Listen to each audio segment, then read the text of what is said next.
Hello, hello. Espero que todos me consigam ouvir bem. Vamos aqui deixar entrar uma malta e vamos convidar um pessoal para entrar aí. Olá, olá.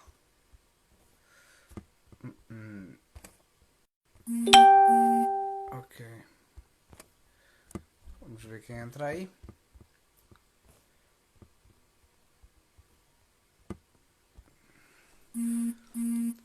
Hi. So we have Trent here. I will invite Trent straight away and start it. Uh,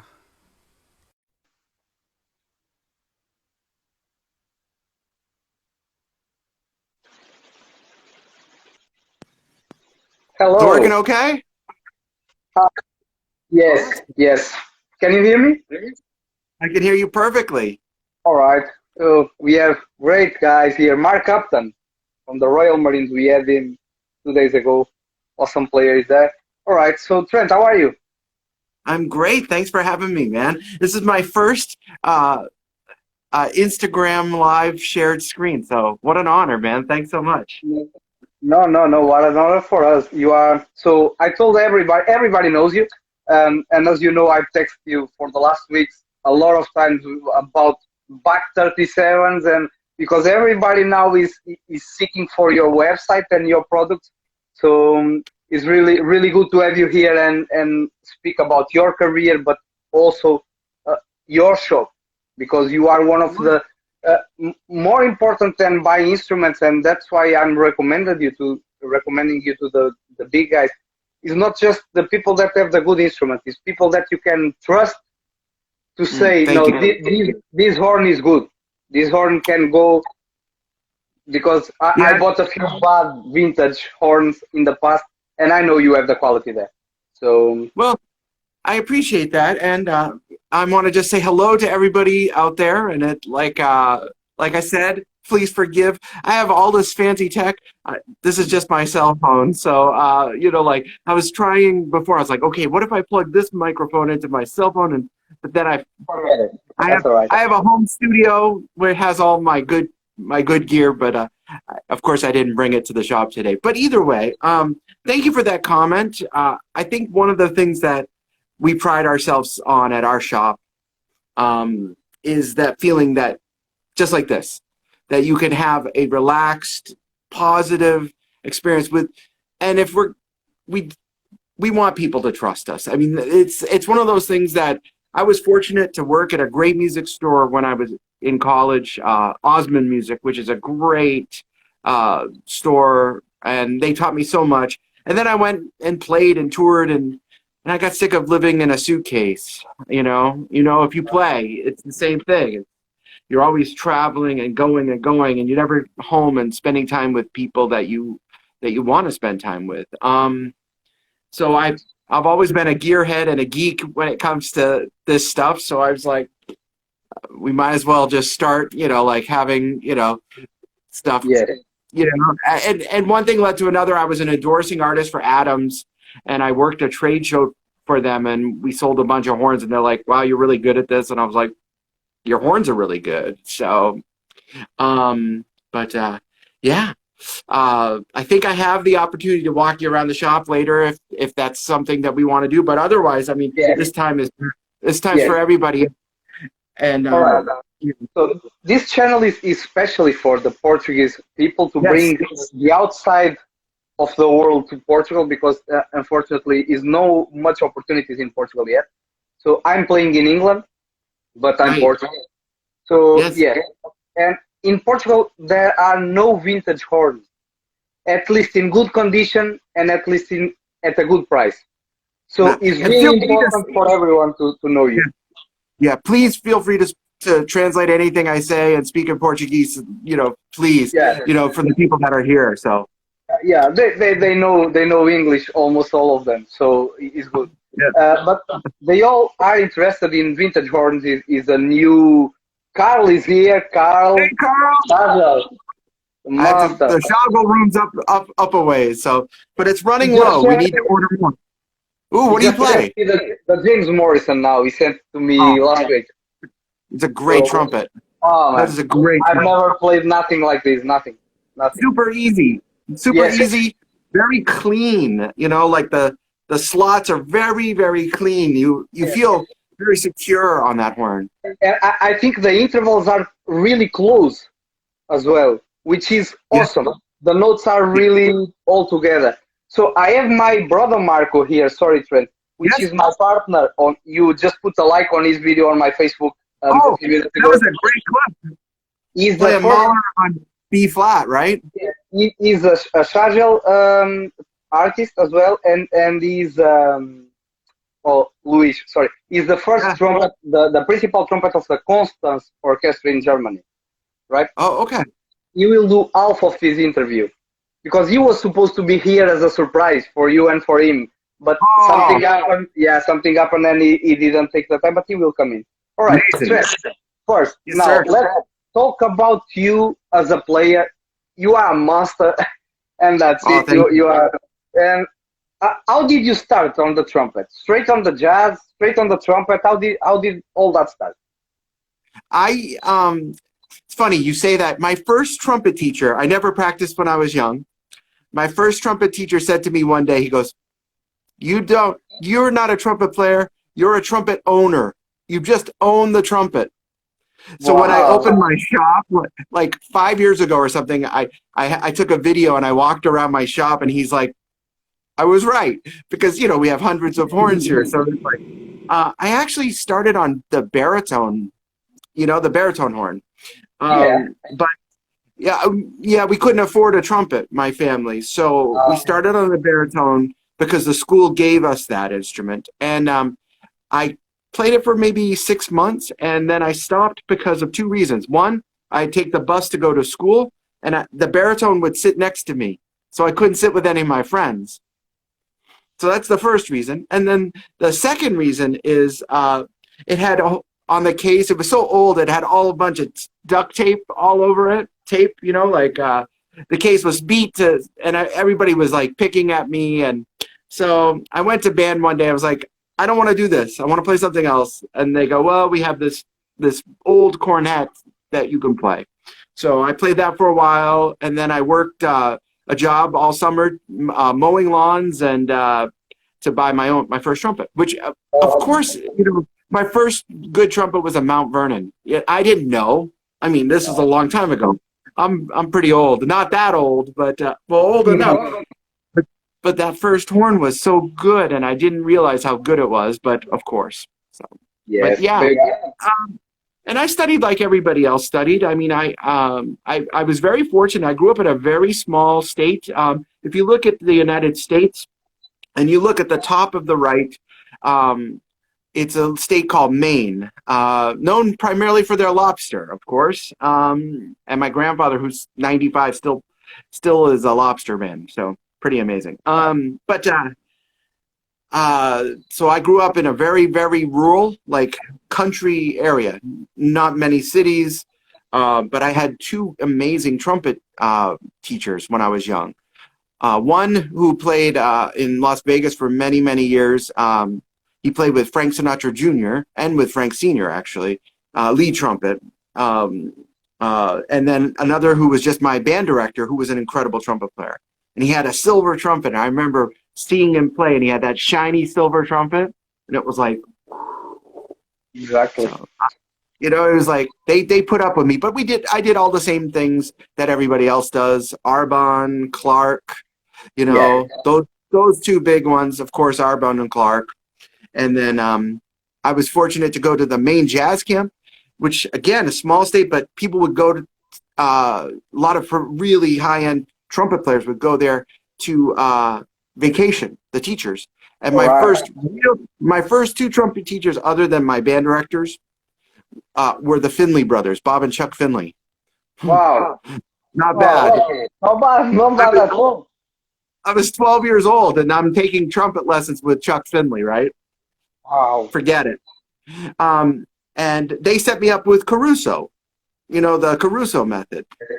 Because I could barely play a tuning C. Maybe it was because I played baritone. I don't know. I didn't practice. That's probably part of it, most of it. But so they gave me that, and I practiced it very like every day, very, very religiously. They came back to audition me the next year. The year before, I could barely play tuning C. The year after, I played double C for them. Just walked in and just went C, Wow. C, C. And they're like, Ooh, and I was like, I don't know. I was dumb enough to just do it. But unfortunately, maybe I did it the right way. So that's good. It is. I was Caruso waiting. is awesome to put shops in place. I'm sorry? Caruso is really good to put the shops in place as well. It helped me a lot with the. Yeah, if you do it the right way. I mean, a lot of people think Caruso is just this all the time, but I think I do Caruso like this, where if the trumpet's up to my face, the trumpet's up to my face, and I'm trying to play, I'm continuously thinking about Taking going it this up, way, and trying to make it easy, which we all know that some days it's easy, and then most days it's not. So, yeah. but that's a little bit of the backstory on me All right. in terms of what I was doing. Okay. I know you play classical as well because in a lot of your videos. So for people don't think that you are just a jazz player. You are not. You are a trumpet player, a professional player, and you play anything. So. Thank you. It's. I had to give something up when I started the shop. The shop is very, very time consuming. So in my heart, what I love to play is improvised music. That's what feels the best. It makes me smile. But I still played my piccolo trumpet, and when I lived in Boston, I still would occasionally play with the pops, and when they needed, especially when they needed like a lead trumpet player, so I could come in and just like be like fourth, 12th trumpet on the other stuff, and then come in and do that stuff. But I think of when I think of great all-around trumpet players is like my friend Tomas Ganch, obviously, one of the finest, he could do anything.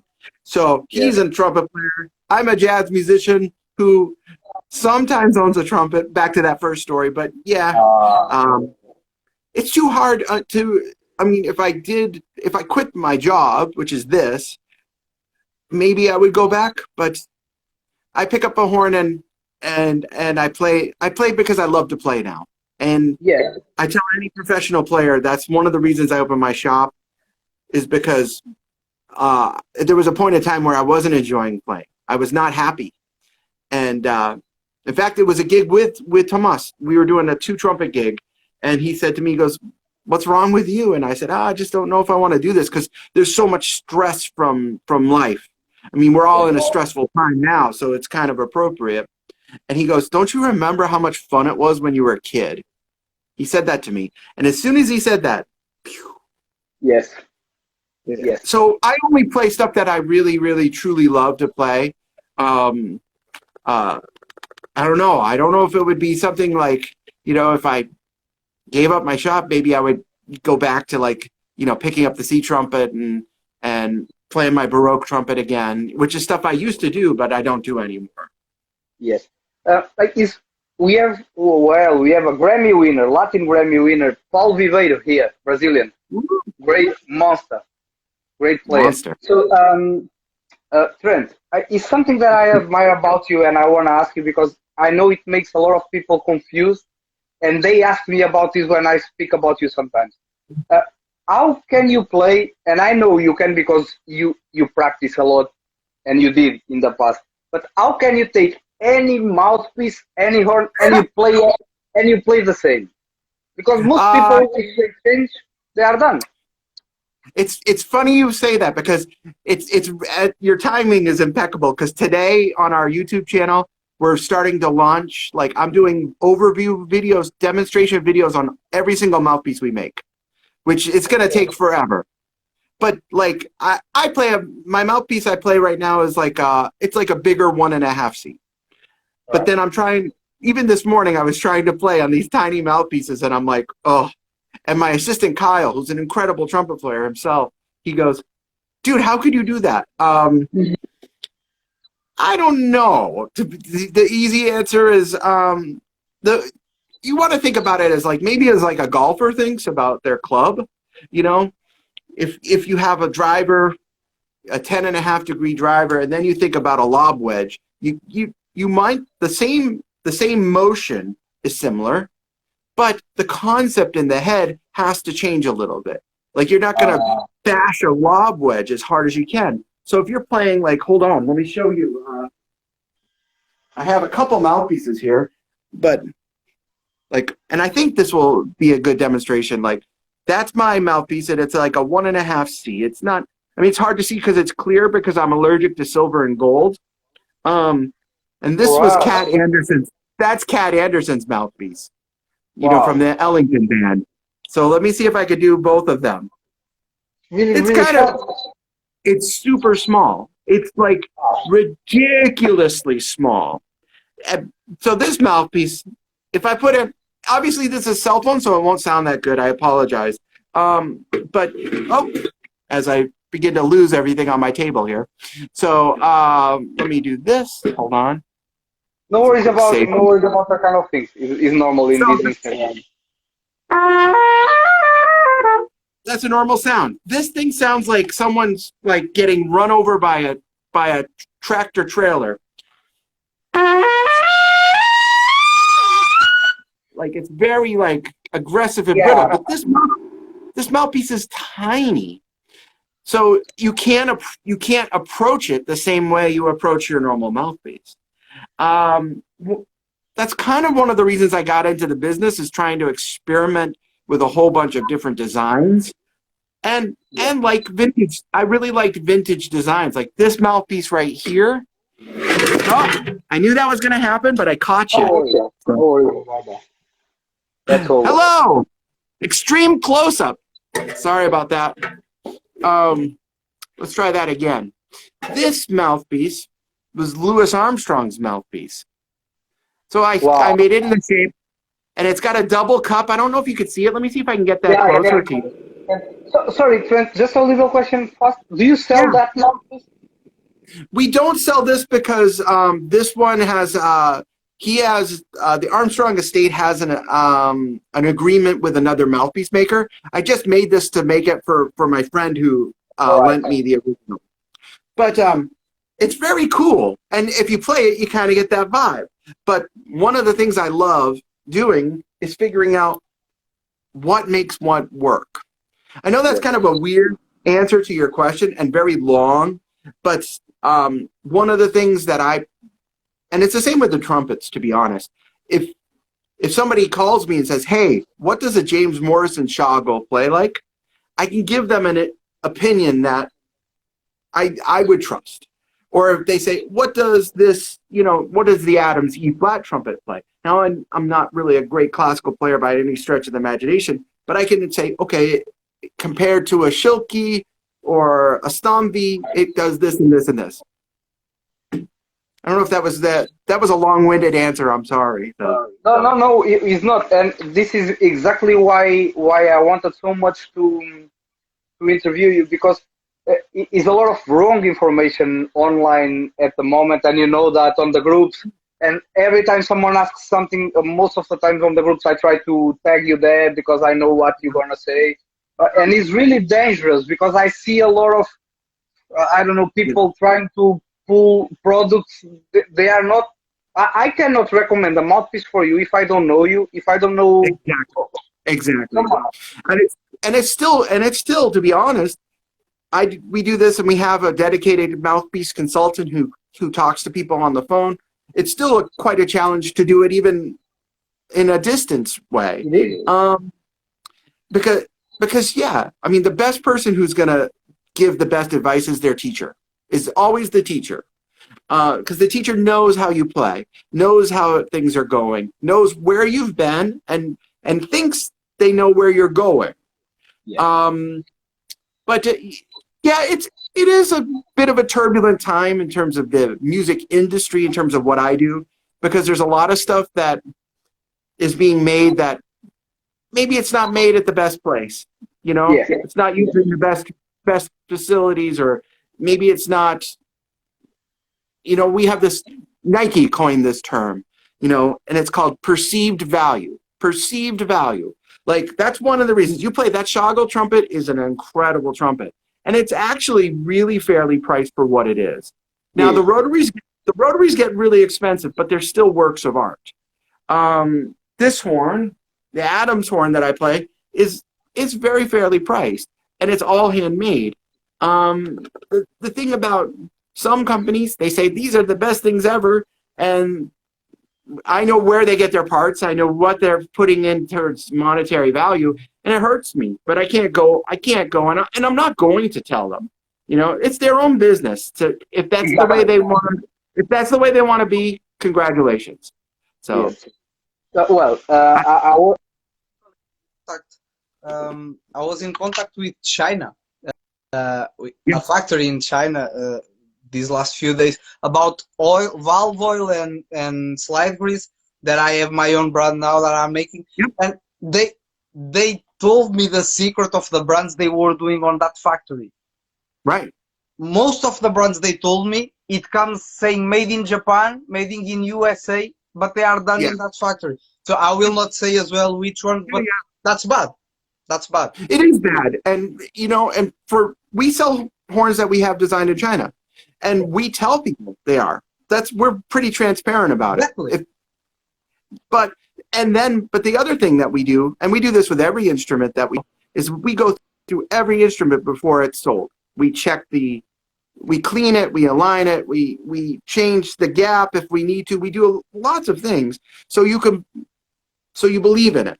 I mean, is a $600 instrument going to play like my $3,000 instrument? No. Exactly. And I did a goofy video on YouTube, and I got some flack about this from companies about, you know, a plastic trumpet versus a very high-end trumpet. A lot of people missed the actual purpose of that. Yes. The purpose is you are the artist, you're the artist, and this trumpet, as good as this trumpet is not making any music right now. Exactly. Exactly. Nothing's coming out. Vincent Martelo said the same. Yeah, of course. Vinny's the best, of course. It's like we are the artist, and what this is it's a piece of plumbing that we hope takes what the energy that we put in and makes it the way we want it to go. That's it. Exactly. I mean, yeah, that's another reason I started my shop, because I saw the trend. I saw the trend of these major industry makers going to overseas, and I totally get it. I mean, I get it. But the thing about it that you have to have transparent. I don't think transparency is the right word, but you have to be clear. Yes. You know. Yes. Well, I have a trumpet here that you sell, and I live Yeah. exactly on the side of the shop. I Yeah. live on the side of John Packers. This is China. Oh yeah. This is It's the China. 51. But they say it is made in China, and it's actually not a bad horn for a student. Not at all. No, it's good. It's good. For the price here is about 300 pounds, 400 pounds.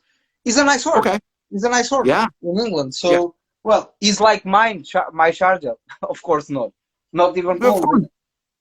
But you can't expect a Kia to be like a Mercedes. Exactly. It is what it is. It will still get you where you need to go, and it can be quite enjoyable. Like, that's the thing. It's like, it doesn't mean if it's a low priced instrument it has to be a drag. It could be very fun. But okay, that was a tangent too. That was all. I think, wasn't that all because of you asked how I adjust the mouthpieces? Almost. Sorry. No. I will ask you. Do you have your own brand? We do, and the only things that we sell, we only sell the imported horns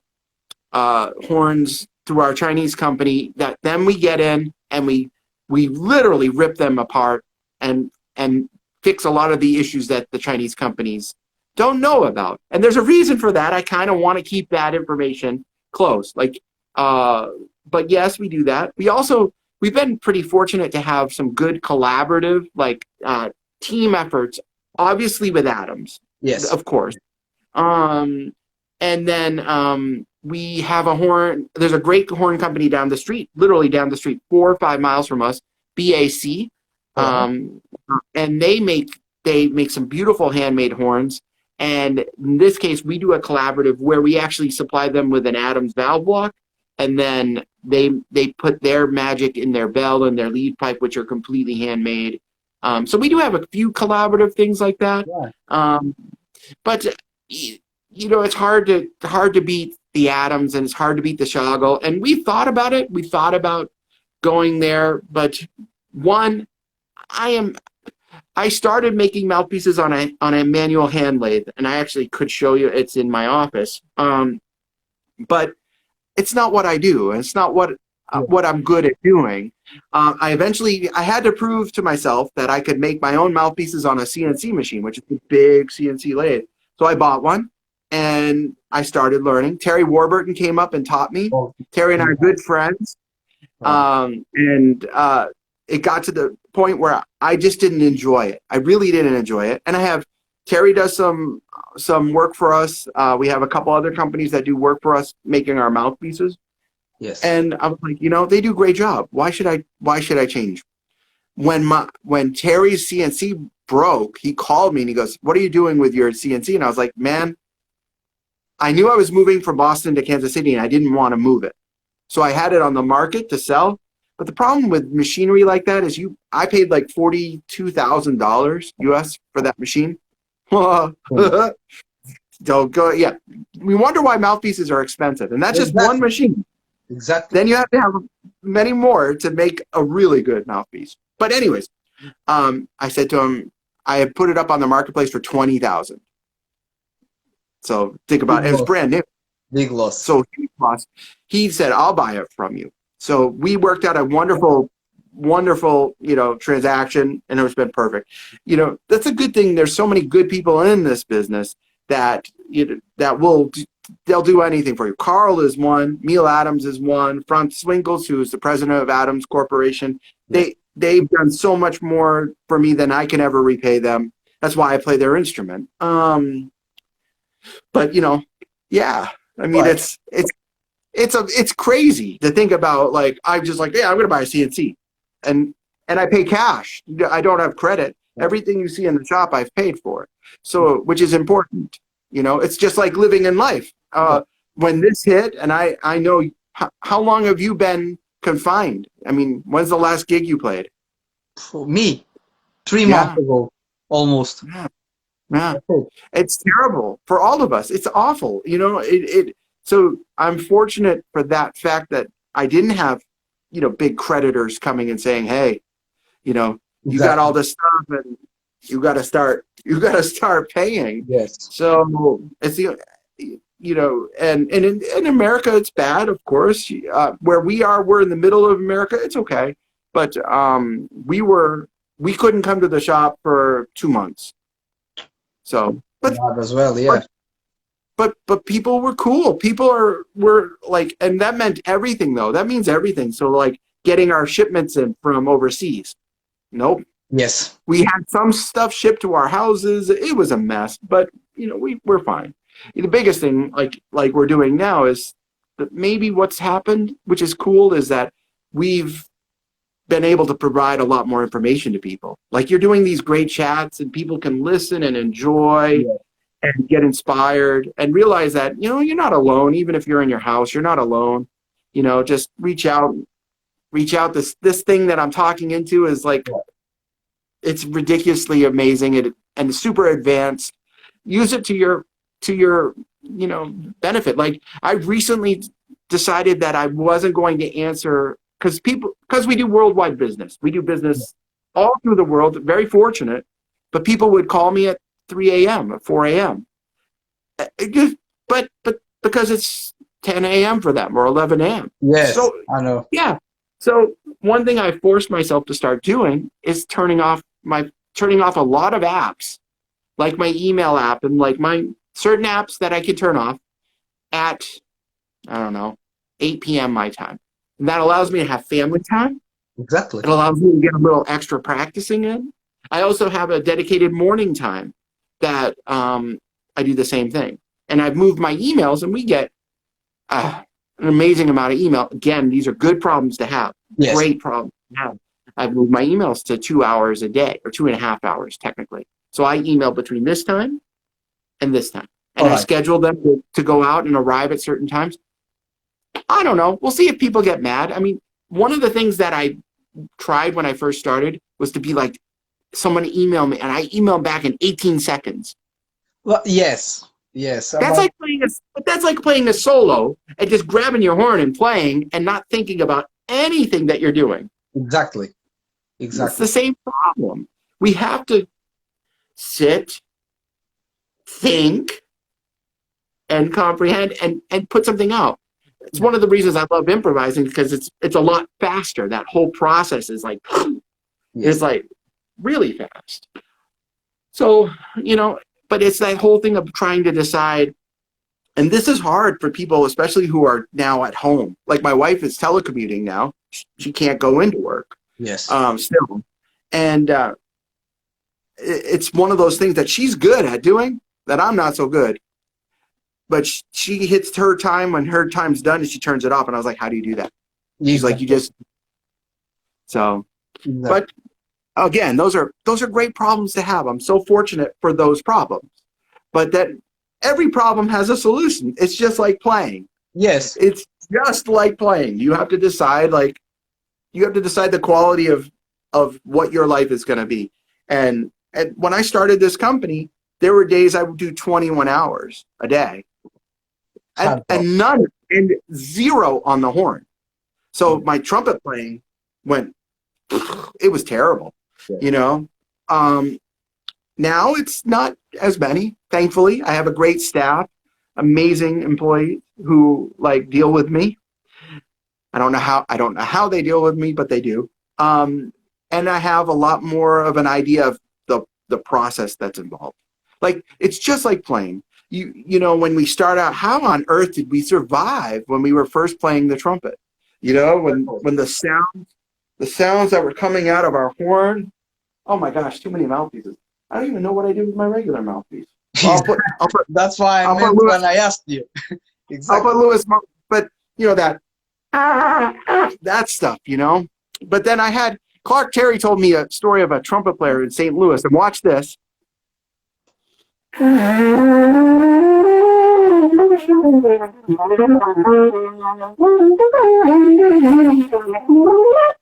Obviously, it sounds terrible, but did you see what I was doing? Yeah, you were just vibrating the top lip. Yeah. He said there was a trumpet player in St. Louis. Yeah, it's ridiculous. There was a trumpet player who was a professional trumpet player in St. Louis when he was a kid who played like that. What the? Wow. Now, here's the thing. We're in a world where the technology that's so advanced, you can go on YouTube and you can learn, not to do that. But they didn't have that back in 1930, we'll say. Oh. So you can actually learn. There's so many people who are offering great things, especially now. There's so much, be it, Håkon Charliers or Jim Wiltz. I don't know if you know Jim Wiltz, what he's doing every night. I do. Woo! A good friend of mine, another Shoggle artist, Jack Burt's doing great stuff every day. I mean, there's so much great material that's happening. This is probably the best thing that's come out of this crisis, is that if you want to learn, you just have to sit down, find something, latch onto it. Yes. And then, unfortunately, then you got to go in the practice room and do it. There's, like I said before, there's no horn that plays itself. Now, I've developed a trumpet that plays really easily for me, but it's still not, there's nothing magic. There's no magic bullet. I've tried. I wish. Trust me. Oh, yeah, wouldn't that be great? Here, buy this mouthpiece, my cat designed it. Try this out, it's like we have to, it gets to a point where, Arturo did a wonderful session on this once I can't remember where it was. It was a clinic I went to, and some kid was like, well, you only play good because of your horn. Because he's Arturo, he's like, whoa, wait a second. He walks in, what do you have in your case? And he goes, a trumpet. He goes, give me your case. The kid's like, woo. He opens up the case, puts the kid's mouthpiece in, and just starts sounding like Arturo. Exactly. Which is He's magnificent. Yeah, oh my gosh. He's one of the greatest trumpet players who's ever lived. And it's like, gives back the horn the kid's like. But that being said, our job here at the shop is based on what the information that someone provides us. Yes. Say, I play a certain way and I want to do this and this and this. What can you suggest? That's where we come in. We are like, if you're at a restaurant and you want a good glass of wine and you don't have a lot of experience in wine, that especially at a finer restaurant, they'll bring someone who's schooled in all things wine. We are the sommeliers of brass. That's what we do. So I don't know if that makes much sense. Yeah, I'm sorry. I have something to ask you before I pass the interview to my colleague, because Marco will do the other part of the interview, and I will ask you to show your shop with Marco. So okay, cool. We go to that side of the interview. Okay. Sure. So I will just ask you about something. I got an endorsement. I know what you have in your hand. I got an endorsement this week, and you are endorsed as well. See, for years I walked by their booth at the shows, and I did not believe it worked. I kid you not. And one of my friends, so can you make a trumpet that doesn't sound like a cow dying a slow death? I think probably, but the problem with that answer, and this is a truthful answer I'm going to give you right now. I'm sure Adams could do it, but the amount of money that went into this trumpet to design, the research, the technology, it's crazy how much money it costs to really make something new. So someone says, well, make me a bass trumpet. Okay, cool. I'll make you a bass trumpet. Are you going to pay the $10,000 for the bell mandrel? Exactly. Are you going to pay the 2 weeks of production time that we take off the line to develop this instrument? And you could say, well, no. And that's part of the reason why some of these instruments, like the trumpet, I know exactly what you're talking about. It's like a marching French horn. It's not that fun, although the Adams marching brass horn is pretty good. So I don't know if that was a serious question or something else, but there is a reason, because, and it's always the thing is somebody can make something great. That's one. Yes. And that's another thing I love about the two companies we talk about, Shoggle and Adams. Yes. This horn, you can get this horn. This is my horn. This one's not for sale, but the one that comes in the box, that's this horn, plays exactly the same. Same, yes. Adams is And really that's good. That's super the truth. important. I've tried super important. I've tried the Adams A2 and A3 a while ago, and Yeah. I was actually interested. And for example, the Adams A3 is really similar. Everyone talks about the back Strat, the 37. Yep. That's very close. It's Very very close. close. They are different horns, but Adams is really well built as well. Now, Chargel, for me, and I know you are a friend of Adams, Chargel is not just the product. It's Carl as a friend. Of course. Carl is a big man, and he was a great friend. He didn't know me, and he just said, that's it. And for me, Emil Adams is like one of my best friends. Exactly. Even though we live across the sea, you know, I mean, this is he's the first guy that really gave me a shot. The first guy that believed that we started designing trumpets a decade ago. And he was the first person to like say, wow, you're not totally full of crap. You actually know what you're talking about. And I was like, yeah, let's do this together and make better instruments. Yeah. And sometimes we get into like very heated arguments about these things. But when I asked him to make Copernicus, for instance, he's like, man, that's stupid. Nobody's going to buy that. Now, for 2 years, we had exclusive at the shop. Now we've opened up so any Adams dealer can buy that. Yes. And because people were asking. And it's that same thing with the trumpet. Sure, any company could make one. But you're going to have to pay a lot of money to make it right. And then, can you make 100 of them right? Yes. Now, some companies, maybe that's not a big deal. But a company like Shoggle and a company like Adams, that they're trying to actually make a bunch of instruments, it's super important. Yes. So, yes. Sorry, but I don't know if, like I said, I haven't seen many comments. That one popped up and I just had to answer it. So. No, well, people that is here is waving you and saying awesome and really bad timing with COVID and tight tolerances. All right. So, Trent, yes. I will speak with you after. Try to speak with you in private because I want one of your mouthpieces that I loved. And Joey is with your mouthpiece as well. So Joey is a big friend of mine. Awesome. So I will pass the interview to Marco. So Thank we you. will finish this, and we will restart a new video with Marco in. Okay, cool. And you can show Sounds the shop now to the guys. And after now, just play as well because we want to listen. Teja. Bye bye. Thank you, my brother. See you. Cheers. What? Oh. How can I do this? Done.